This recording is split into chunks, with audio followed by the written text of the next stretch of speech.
Hello, and a very warm welcome back to Everyday English with Emma, the podcast where we learn real, natural English through real, natural conversations. I'm your host, Emma, and I am so happy you've decided to spend the next half hour with us.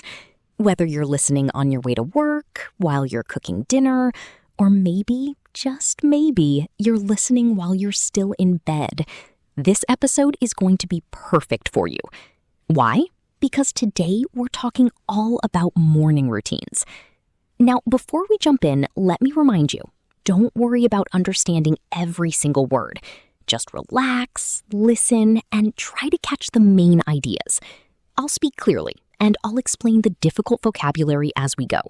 And of course, the full transcript is available in the description below, so you can read along if you want to. Today, I have a wonderful guest joining me. He's a friend of mine, he works in marketing, and he claims, and I want to emphasize the word claims, that he has the most boring morning routine in the entire world. So let's find out if that's true. Please welcome to the show, Daniel. Hey, Emma. Thanks for having me. And I stand by my statement. My morning routine is so boring, your listeners might fall asleep again. Well, that would be ironic for a podcast about waking up. Daniel, thank you so much for being here. How are you feeling today? I'm feeling great, actually. A little bit tired because, funny enough, I woke up earlier than usual this morning. But I'm excited. I've never been on a podcast before, so this is a first for me. Oh, I love that. A podcast debut. Listeners, you're witnessing history. Okay, Daniel, let's dive right in. My very first question is the most basic one, but I think it's the most important. What time do you usually wake up in the morning? So, on a typical weekday, I wake up at around 6:30 in the morning. My alarm goes off at 6:15, but I always hit the snooze button at least once. Sometimes twice. Okay, sometimes 3 times. Don't judge me. No judgment here. Quick note for our listeners. To hit the snooze button means to press that button on your alarm clock that gives you 9 more minutes of sleep. It's a very common phrase. We also say, I snoozed my alarm. So Daniel, you're a snoozer. Good to know. Guilty as charged. I think snoozing is one of life's small pleasures. Those extra 9 minutes feel like the best sleep of the night. That is so true. There's actually a word for this. Researchers call it snooze sleep, and apparently it's not very good for you. But let's not ruin Daniel's morning happiness. Daniel, are you a morning person or a night owl? That's a great question. I would say I'm somewhere in the middle. I'm definitely not a morning person. You won't see me jumping out of bed singing songs at 5 a.m., but I'm not a complete night owl either. By 11 p.m., I'm ready to sleep. So maybe I'm an afternoon person? Is that a thing? I don't think it's an official thing, but I love it. Let me explain those two expressions for our listeners. A morning person is someone who enjoys waking up early and feels energetic in the morning. A night owl, and an owl is that bird that's awake at night, a night owl is someone who feels more energetic and creative at night, and who usually stays up very late. So which one are you, dear listener? Think about it. What about you, Emma? Are you a morning person? Oh, I'm such a morning person. It's almost annoying. I wake up at 5:30 every day without an alarm. My eyes just open. And I love it because the world is quiet, the sun is rising, and I feel like I have a head start on the day. That sounds beautiful and also terrifying. Okay. So, Daniel, take us through what happens after your alarm finally wins the battle. You open your eyes. What's the very first thing you do? Honestly, the very first thing I do is reach for my phone. I know. Every wellness expert says this is the worst habit. But I check my messages, I scroll through Instagram for about 10 minutes, I look at the news, and then I finally get out of bed. So you're scrolling in bed. That's a relatable habit. The phrase here is to scroll, which means to move your finger up or down on your phone screen to look at content. We also say doom scrolling when we keep reading bad news and can't stop. Have you ever done that? Oh, all the time, especially during election season. It's a terrible habit. Same here. Okay, so after you finally put the phone down, you get out of bed, what's next? Next, I stumble, and I really mean stumble because I'm half asleep. I stumble to the bathroom. I splash cold water on my face. That's my official wake-up moment. Then I brush my teeth, I use mouthwash, and I look at myself in the mirror and have a serious conversation about my life choices. I think we've all had that mirror conversation. Listeners, the word stumble means to walk in an unsteady way, like you might fall. You stumble when you're sleepy, when you're drunk, or when the floor is uneven. And to splash water on your face, that's a great phrase. Splash is the sound water makes when it hits something. Splash. So you splash cold water to wake yourself up. Okay, Daniel, let's talk about getting ready. Do you shower in the morning or at night? Definitely in the morning. I can't start my day without a shower. It's like a reset button for my brain. I usually take about 10 minutes. Quick, hot, and efficient. Interesting. I'm the opposite. I shower at night because I find it relaxing before bed. But for many people, a morning shower is essential. Let's talk vocabulary. We say to take a shower in American English, but in British English, people often say to have a shower. Both are correct. And the verb is just to shower. So you can say, I shower every morning, or I take a shower every morning, or I have a shower every morning. They all mean the same thing. That's a good point. English has so many ways to say the same thing. Exactly. Now, Daniel, here's a fun question. What's your shower routine? Do you have a specific order? Like, do you wash your hair first or your body first? This is such a weird question, but I love it. Okay, I always wash my hair first. I shampoo, then I condition, and while the conditioner is sitting in my hair, I wash my body. Then I rinse everything off at the end. It's very efficient. You've thought about this a lot. I'm a marketing guy. We think about systems. Fair enough. Let me give our listeners some shower vocabulary. Shampoo is the soap for your hair. Conditioner is the cream that makes your hair soft. Body wash or soap is for your body. To rinse means to wash something with clean water to remove the soap. And to lather means to make bubbles with the soap. So you lather up the shampoo and then you rinse it out. Got it?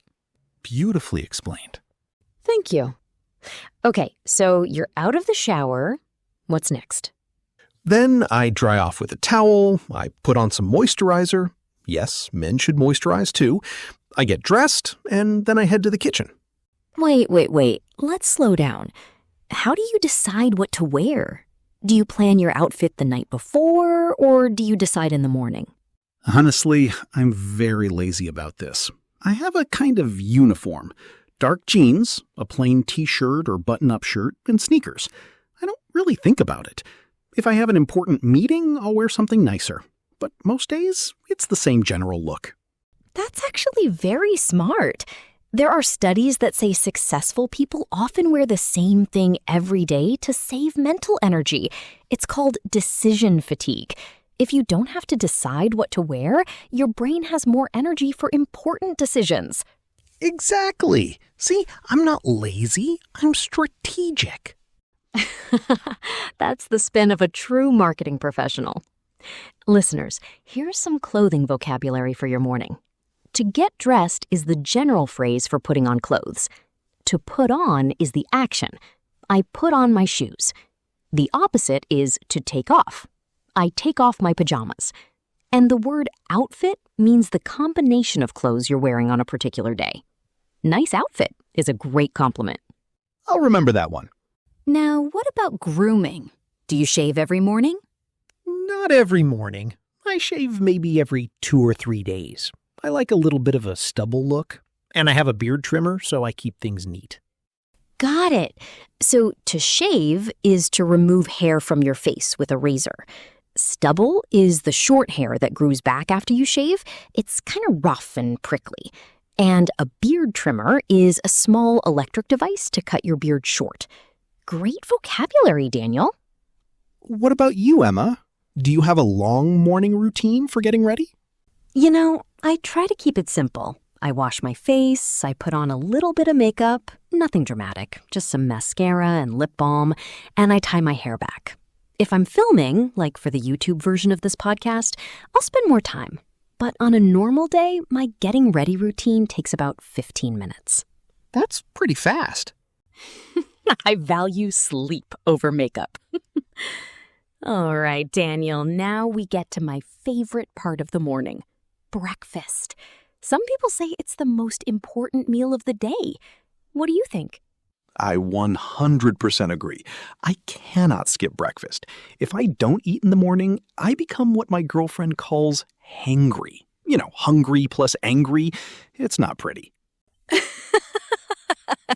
Oh, hangry is such a great word. It's a blend of hungry and angry, and it describes that feeling when you're so hungry that you become irritable or grumpy. I get hangry too. So, what do you usually eat for breakfast? My go-to breakfast is pretty simple. I make a cup of coffee, black, no sugar, and I have either oatmeal with banana and honey or 2 scrambled eggs on toast. On weekends, I might make pancakes or go out for brunch, but during the week, it's quick and easy.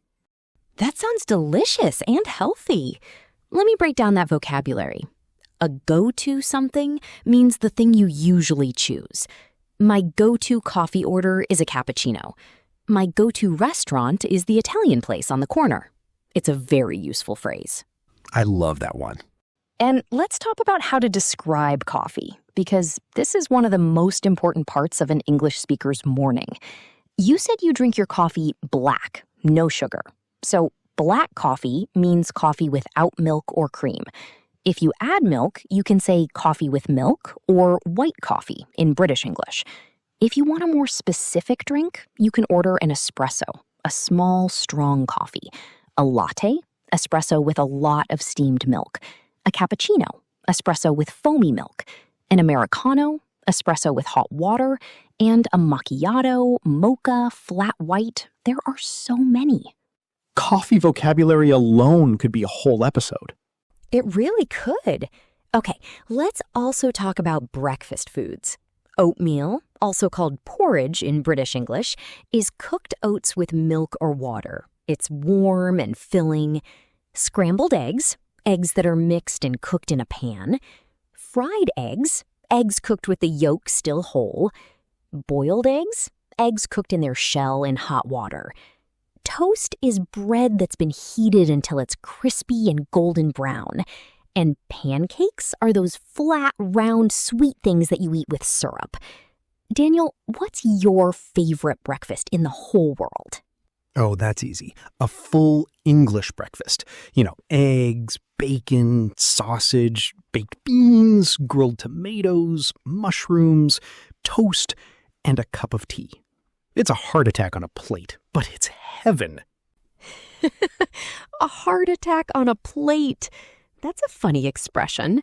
It means food that's very unhealthy, usually because it has a lot of fat or salt. But sometimes unhealthy food is the most delicious food.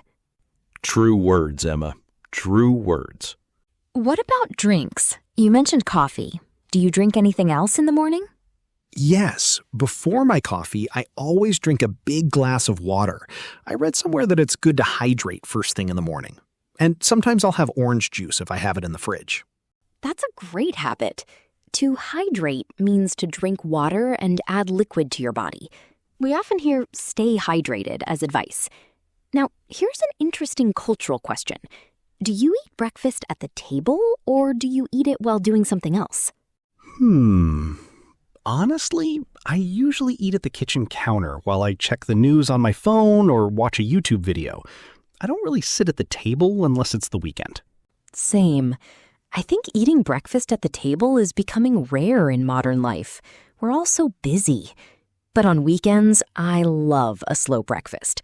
I'll make eggs and toast, sit at the table, read a book. It's wonderful. That sounds like the dream. It really is. Okay, here's a question I love to ask. Do you eat the same breakfast every day, or do you change it up? I pretty much eat the same thing every day. Like I said, coffee, oatmeal, or eggs. I'm a creature of habit. Creature of habit. What a beautiful phrase.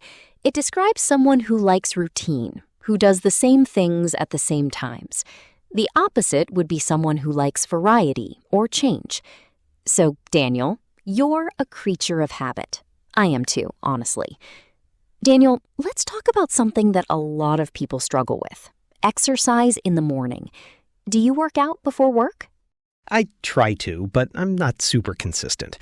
About 3 days a week, I go for a 30-minute run in the park near my apartment. On other days, I just do some stretching at home. And on Mondays are sacred. I do nothing. Monday is a rest day. Monday is enough exercise already. Mondays are enough exercise already. I love that. Listeners, to work out means to exercise. We can also say to exercise, to hit the gym, or to do a workout. A workout as a noun is a session of exercise. I had a great workout this morning. And to be consistent means to do something regularly, again and again. Daniel admits he's not consistent, which is very honest. I'm working on it. It's one of my goals this year. That's a great goal. What kind of exercises do you enjoy? I love running because it's simple. You just put on your shoes and go. I don't enjoy the gym very much. It's too crowded and I never know what I'm doing. I also like hiking on weekends and playing basketball with friends, but those are weekend activities, not morning routine activities. For our listeners, to go for a run is the most natural way to say you're going to run. We don't usually say, I will run by itself. We say, I'm going to go for a run, or I'm going for a run. Same with go for a walk, go for a swim, go for a bike ride. And what about you, Emma? Do you exercise in the morning? I do yoga every morning, just 20 minutes right after I wake up. It's not intense exercise, but it helps me wake up my body and clear my mind. I started doing it during the pandemic, and now I can't imagine my morning without it. That's impressive. I tried yoga once. I fell over. It was embarrassing. Yoga is harder than it looks. Okay, Daniel, one more question about your morning. After breakfast and getting ready, how do you get to work? I take the train. The station is about a 10-minute walk from my apartment. The train ride is about 30 minutes, and then it's a short walk to the office. So my total commute is around 50 minutes door to door. Commute is such an important word. It's the journey you make every day from home to work and back. You can use it as a noun, my commute is long, or as a verb, I commute by train. And the phrase door to door means from the door of your house to the door of your office, including all the walking and waiting. Right. And during my commute, I usually listen to podcasts, like this one. Oh, perfect plug. Thank you, Daniel. I'm just doing my job. Listeners, what do you do during your commute? Do you read, listen to music, watch videos, or just stare out the window? Let me know in the comments. I'd love to hear about your morning journeys from around the world. Okay, Daniel, we're getting near the end of our episode, and I want to ask you some bigger questions. First one, why do you think morning routines are important? That's a great question. I think mornings set the tone for the entire day. If I wake up late, rush around, skip breakfast, and arrive at work stressed, my whole day feels chaotic. But if I wake up on time, have a calm breakfast, and feel prepared, my day usually goes much better. The morning is like the foundation of a house. If the foundation is strong, everything else stands up better. Wow, that was beautiful. To set the tone. That's a fantastic phrase. It means to establish the mood or atmosphere for what comes next. Her opening speech set the tone for a positive meeting. The rainy weather set the tone for a quiet day at home. I like that one. And your house metaphor was perfect. Now, what advice would you give to someone who wants to improve their morning routine? I would say 3 things. First, go to bed earlier. A good morning starts the night before. If you sleep 5 hours, no morning routine will save you. Second, prepare the night before. Put out your clothes, prepare your lunch, fill your water bottle. Future you will thank past you. And third, start small. Don't try to change everything at once. If you currently wake up at 9 a.m. and you want to wake up at 6, don't jump straight there. Start at 8:45, then 8:30, then 8:15, slowly. That is genuinely great advice. Future you will thank past you. I love that. It's a fun way to say, do things now that will help you later. And start small is such an important principle for changing any habit. Thank you. I'm not always good at following my own advice, but I try. We all do. What about something you would like to change about your morning routine? Is there a habit you want to add or remove? Yes, I really want to stop checking my phone first thing in the morning. I'd love to read a book for 15 minutes instead, or just sit quietly with my coffee. But it's hard. The phone is so addictive. It really is. I do the same thing. One tip I've heard is to put your phone in another room before you go to bed. Then you have to physically get out of bed to check it, and most people are too lazy. Oh, that's a good idea. I'm gonna try it tonight. Let me know how it goes. Okay, final fun question. If you could have any morning routine in the world with no limits, like unlimited time, unlimited money, perfect weather, what would your dream morning look like? Oh, that's so good. Okay, let me think. I would wake up naturally at 8 a.m., not because of an alarm, but because the sun is shining through the window. I would be in a beach house. I would go for a swim in the ocean, then come back and eat a huge breakfast. Pancakes, fresh fruit, real maple syrup, the works. Then I'd read a book on the porch for an hour with a cup of coffee. No phone, no emails, just peace. That sounds like absolute heaven. What about you?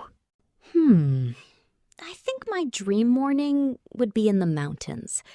I'd wake up early, go for a walk in nature, see the sunrise, listen to the birds, then come back to a cozy cabin, have hot tea and toast with butter and jam, and write in my journal.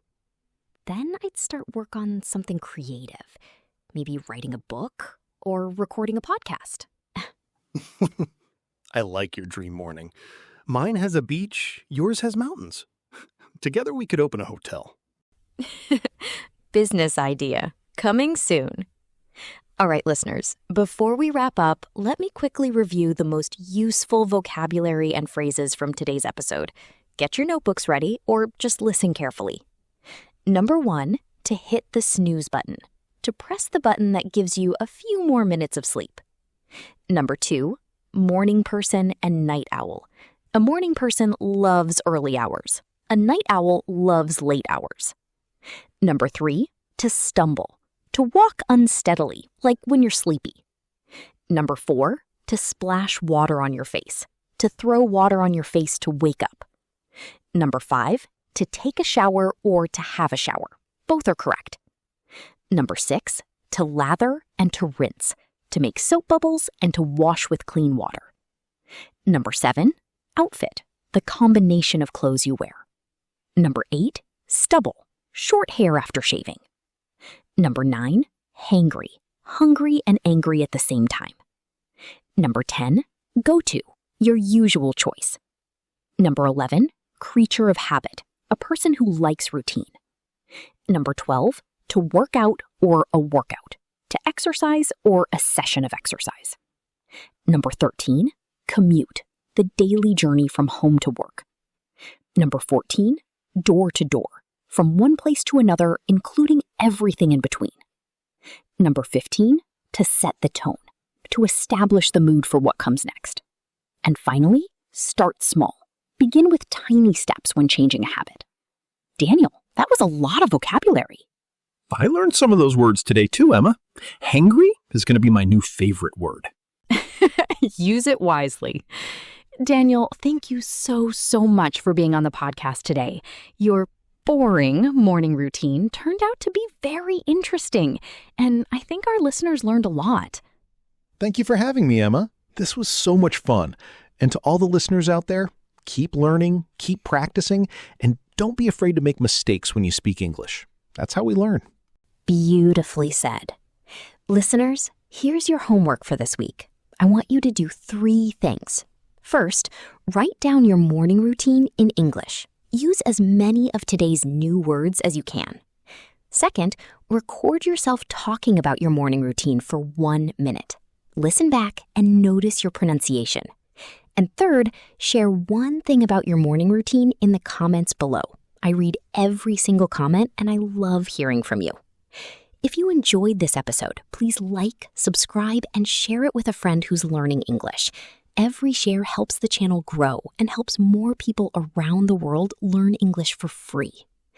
Until then, take care of yourself, keep learning, and remember, your English is better than you think it is. I'm Emma. This has been Everyday English with Emma, and I'll see you next time. Bye for now. Bye, everyone.